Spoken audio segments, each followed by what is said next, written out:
زمین سے نکلتے ہیں تو یہ کروڈ آئل ہوتے ہیں، گندے آئل ہوتے ہیں، ان کے اندر ذرات ہوتے ہیں، مٹی اس کے اندر مکس ہوتی ہے، پھر اربوں خربوں روپیہ لگا کر آئل ریفائنری لگتی ہے، پھر اس میں سے اس کو پروسیس میں سے گزار کر پھر یہ آئل بنتا ہے، پھر یہ پٹرول بنتا ہے، پھر یہ ڈیزل بنتا ہے، اس میں سے گریس نکلتی ہے۔ اسی طرح آپ لوہے کو دیکھ لیں، اسی طرح آپ سونے کو دیکھ لیں، جب یہ کانوں سے نکلتا ہے، ہیرا نکلتا ہے،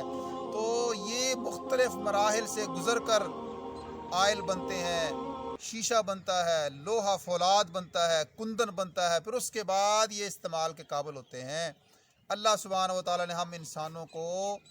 احسن، اللہ فرماتے ہیں میں نے سب سے خوبصورت میں بنایا ہے، لقد خلق الانسان فی احسن تقویم۔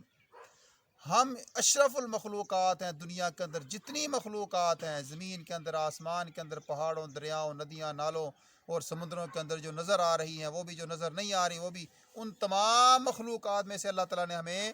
اشرف المخلوقات بنایا ہے، لیکن ہم امکانی طور پر اشرف المخلوقات ہیں۔ اگر ہم امکانات کو استعمال کریں گے تو پھر ہم احسن بنیں گے، ورنہ پھر ہم اسفل بنیں گے، جہنم کے گڑھے کے اندر، کھڈے کے اندر گر جائیں گے۔ آپ دیکھ لیں ایک ہی معاشرے کے اندر ابو بکر، عمر، عثمان، علی، طلحہ، سعد، سعید، زبیر، یہ جو عشرہ مبشرہ تھے، یہ جو بدر والے، احد والے، خندق والے تھے، ان کا معاشرہ بھی وہی ہے۔ اسی معاشرے کے اندر ابو جہل، عتبہ، شیبہ، یہ بھی اسی معاشرے کے اندر رہتے تھے۔ تو انسان اشرف المخلوقات بنے گا تو وہ تربیت کے مراحل سے گزر کر،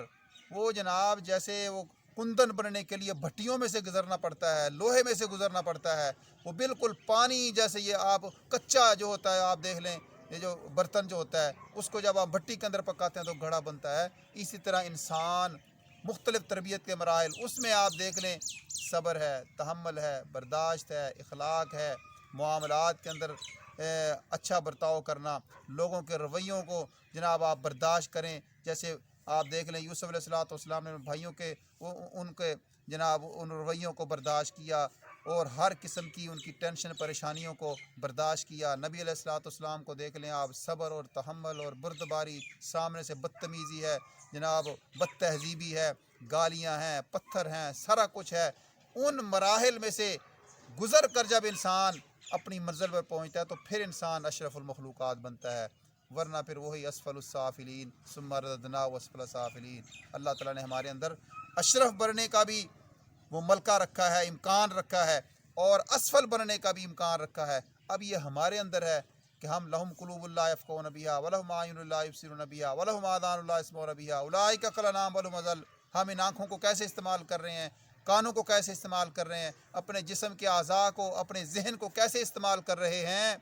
اس استعمال پر ڈیپینڈ کرتا ہے کہ ہم اشرف بن رہے ہیں یا اسفل بن رہے ہیں۔ اللہ تعالی ہمیں کندن بنائے،